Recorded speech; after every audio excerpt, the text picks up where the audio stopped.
Hi guys, welcome back to another episode of Trainz Simulator. Trainz. Today we're going to be looking at a relatively new model from Trainz Forge. Yes, it has been out for a little bit. I simply haven't had the money to purchase another DLC right now, but I finally got hold of it. Now we're taking a look at it. So, this is the latest and greatest from Trainz Forge's payware side of life. This is the Western Pacific 4664 in M-Series Challengers. So the M-100.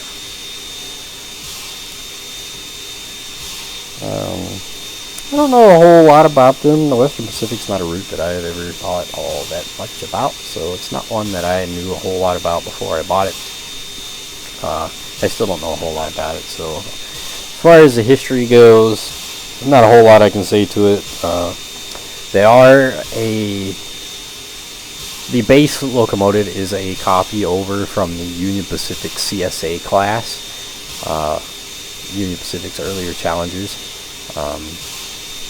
With some improvements made over the CSAs, but the base locomotive is indeed a CSA copy, so that's why it'll look a little bit familiar, minus some notable changes, but it is a really neat locomotive. These came around in around 1938. The Western Pacific was in need of some heavy motive power, and this is what they got. And these locomotives saw some pretty decent success over the Western Pacific line. These ran between, I believe, Nevada and Salt Lake City, Utah.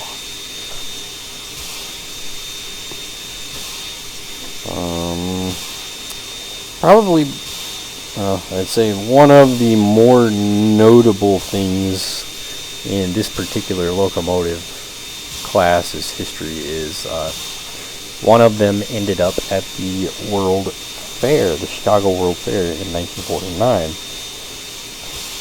where it would meet head-to-head with another CSA copy, a Northern Pacific Challenger. So that's probably its most historical significant time. Other than that, it's a relatively basic Challenger. They're not necessarily wild. It's just more of an obscure design. These haven't seen a whole lot of the limelight here in the years. The Western Pacific, in and of itself, doesn't get a whole lot of attention in the simulator or modeling world, but their steam locomotives most certainly don't. So it's really cool to kind of see a little bit more of their steam locomotives manage to make it into the modeling world, even if it is kind of a CSA derived Union Pacific variant. Still really nice, but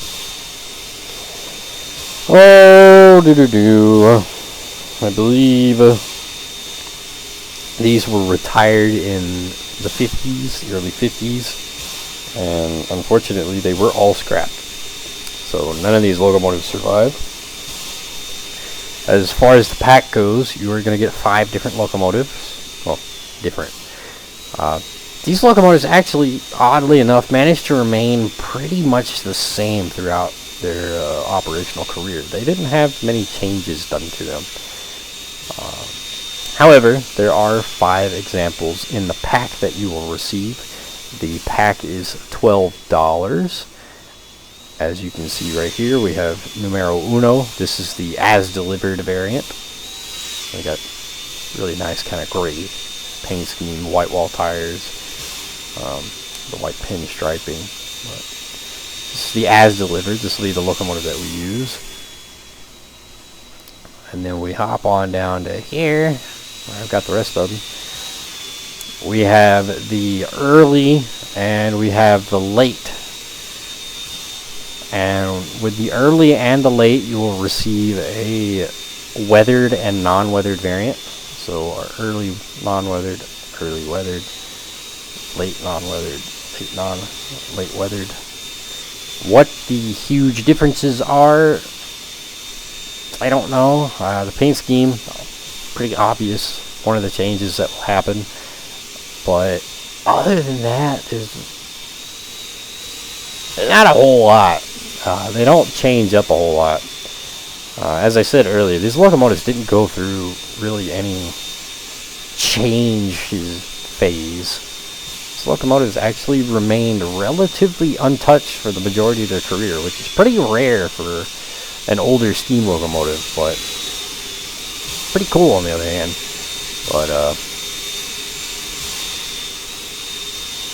very nicely textured. Very nicely textured. Now the weathering is pretty typical Trainz forge style weathering. It's a little bit of dusting down here, and then just the overall coal dust layer over the rest of the locomotive, which doesn't look too bad. It's just nothing necessarily fancy, nothing wild.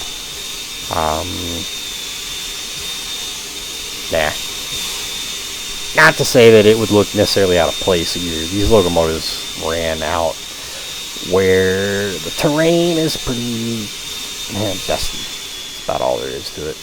But as far as the late variant goes, the late weathered, just the white walls, it's not as heavily coal dusted as the earlier variant over there. Still got a pretty nice layer of sand. And then the late variant, clean, pretty familiar from the side.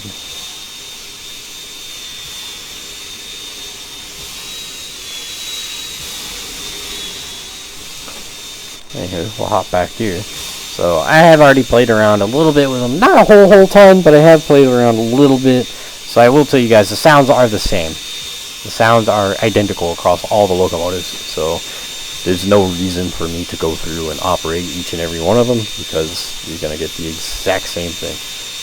But up close and personal, as I said, there's nothing too wild that changes through, so we don't have to necessarily dive into each and every one of them. But texturing is phenomenal.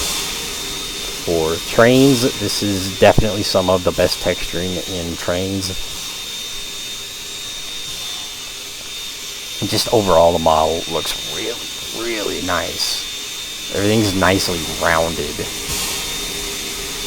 Well, as rounded as a computer will allow it to be. If you get up really close, you can see the squared off edges, but everything's nicely round from a distance. A reasonable distance, everything's nicely rounded. It looks like an entirely new model, which it may be. I don't know if this is based on an older model at all. I know there are some things that they have done that are indeed based off of older models, but I don't know if this is actually based on an older model or if it's a brand new model. But it looks really good. It does indeed. Now, the exhaust effects and whatnot are nothing fancy. Those are pretty typical. The idle exhaust on the generator actually looks really quite nice. The smoke exhaust, on the other hand, it's a couple cotton balls that expand. Not my favorite. Of course, whistle.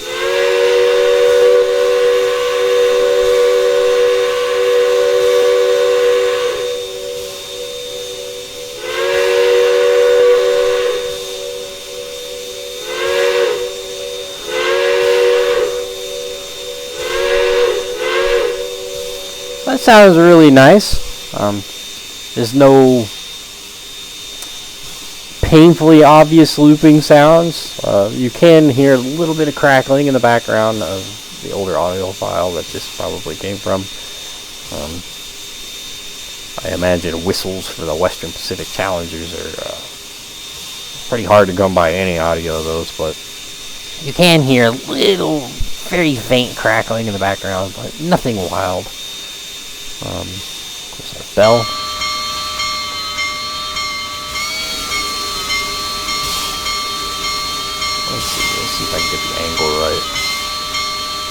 The bell is functional.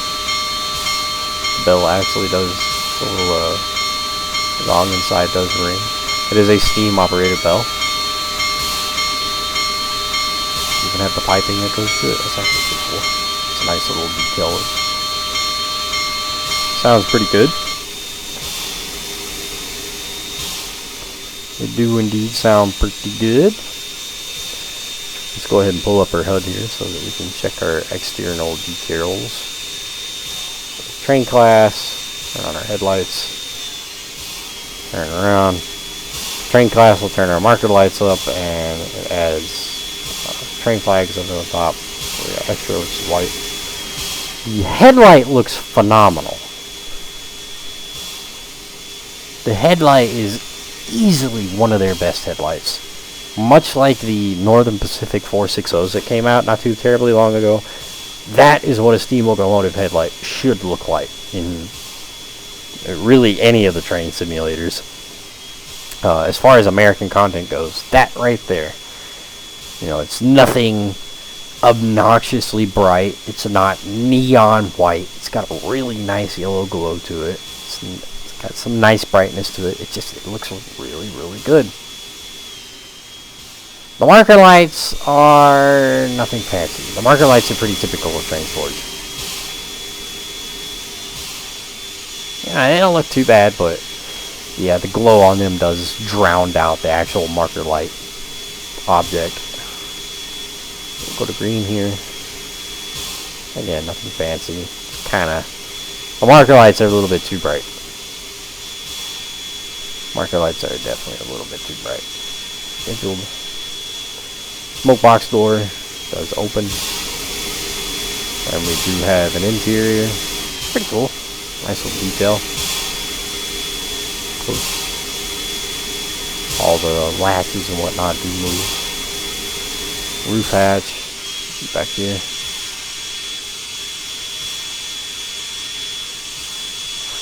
And then the clamshell on the smokestack, which will redirect the smoke.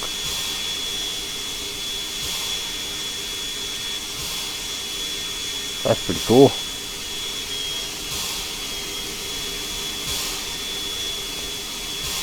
Window. What are we on? Fireman side. So this window is this little window right here. And then I imagine this window is going to be the side window there, and it sure is. Pretty cool, pretty cool.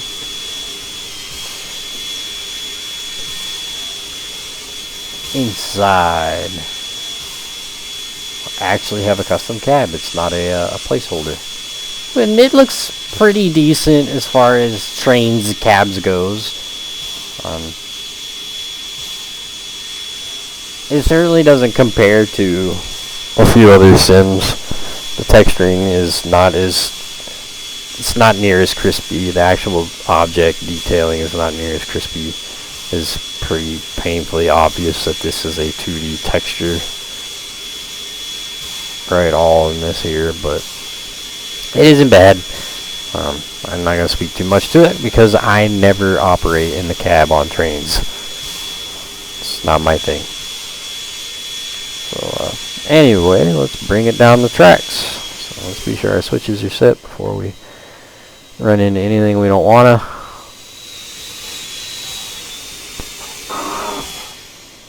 Boogity boogity boo.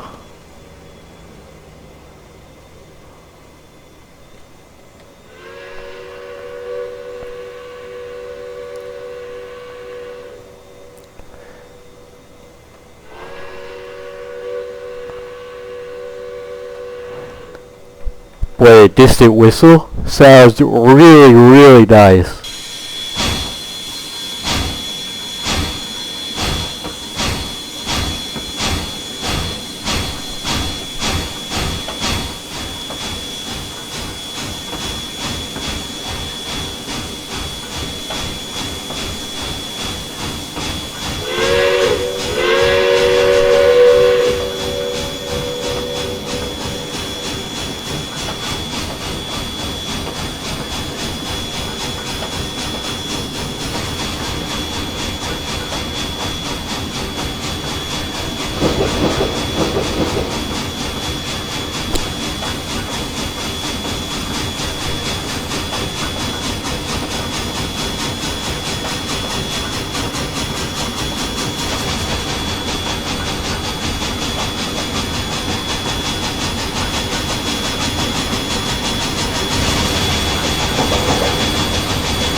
So far, the chuff sounds are pretty nice. And they're not too loud, but they're pretty. They got a nice deep sound to them. They're actually different sounds. They're not these same chuff sounds we hear all the time. So that's really nice. Actually, get some different chuff sounds. And they're not blended too terribly bad. As far as Trainz goes, steam locomotive sound blending tends to be a little lackluster. So, for what it is actually pretty nice so far. We haven't gotten it up to really high speeds. We'll do that whenever we get out of the little city area here.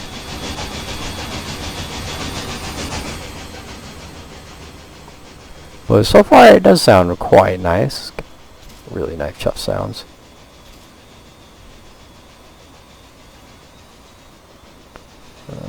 Let's see, why is it?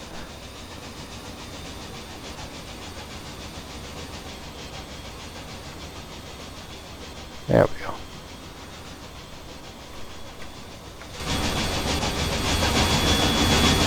Smoke effects.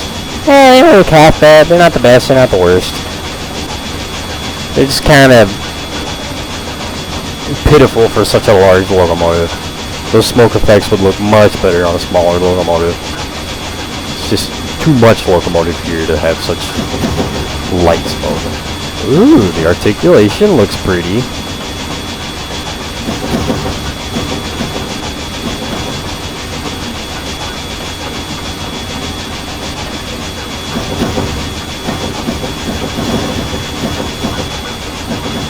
Alright, articulation looked pretty good.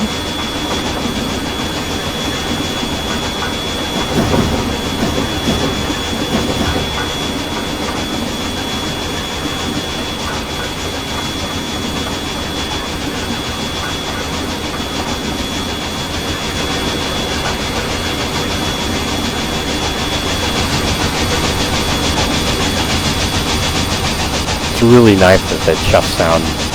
The sound level increases whenever you turn your throttle up there. That's a nice little touch.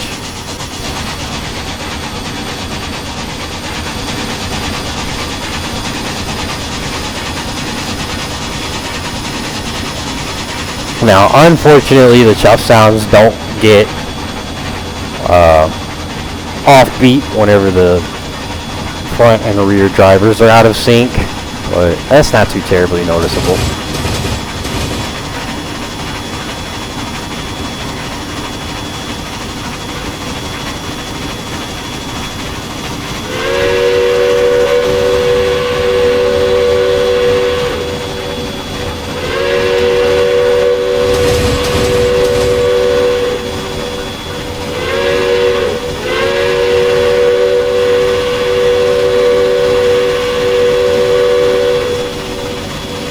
Now, unfortunately, as you guys can see, the exhaust for the whistle and the generator, they kind of turn into cotton balls, stretched out cotton balls, so not the prettiest, but the exhaust smoke doesn't look half bad. It's just kind of not, in my opinion, dense enough, but such is life.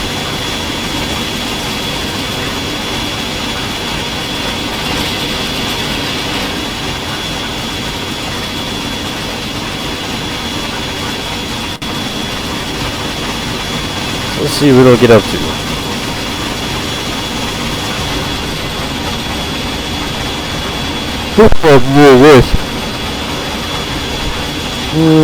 Nothing with the tender. Can't do anything wild with the tender.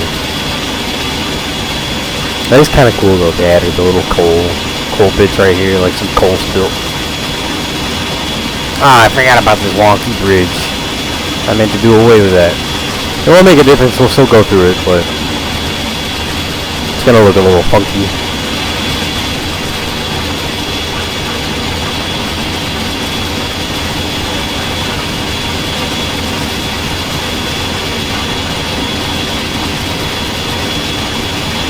Boom, right through the wonky bridge.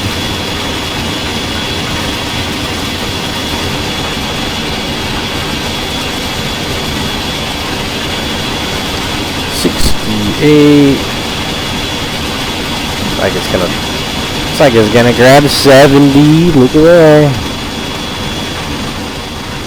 I imagine 70 is around about where it's gonna stay. Yeah, it looks like 70 is about where it stays, which is pretty typical for the American Challenger types. 70 mile an hour is around about what is pretty common for them. Oh, 71.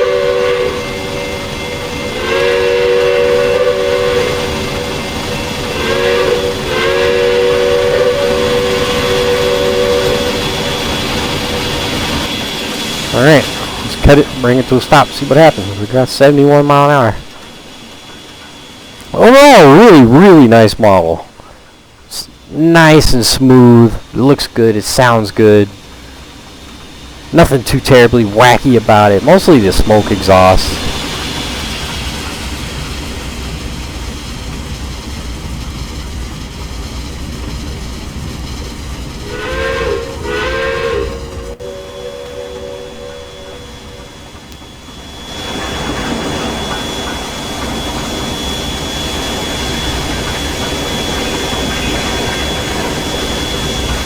Oh, that's cool.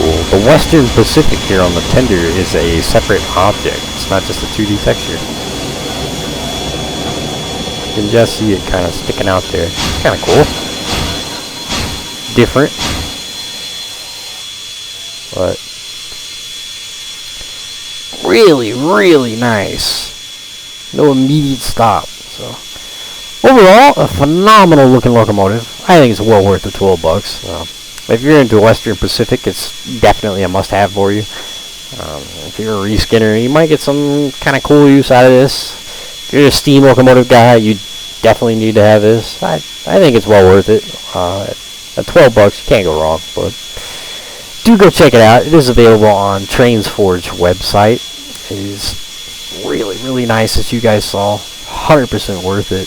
I'm probably going to go play with some more. So hope you guys enjoyed the video. As always, link in the description, and I will see you guys next time.